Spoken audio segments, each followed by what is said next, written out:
渋川さんが見ていました。あちこち動いてるみたいです。他には？宮地さんの様子がどこか変で引っかかると佐伯さんが。その根拠は？さあ。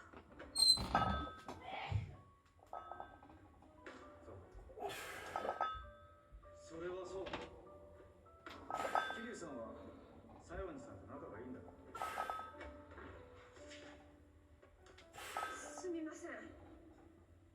ちゃんとチェックをつけていないから狙ったところに投げれないんだ。体が開くのが早い。前に踏み出した足はつま先を相手に向ける。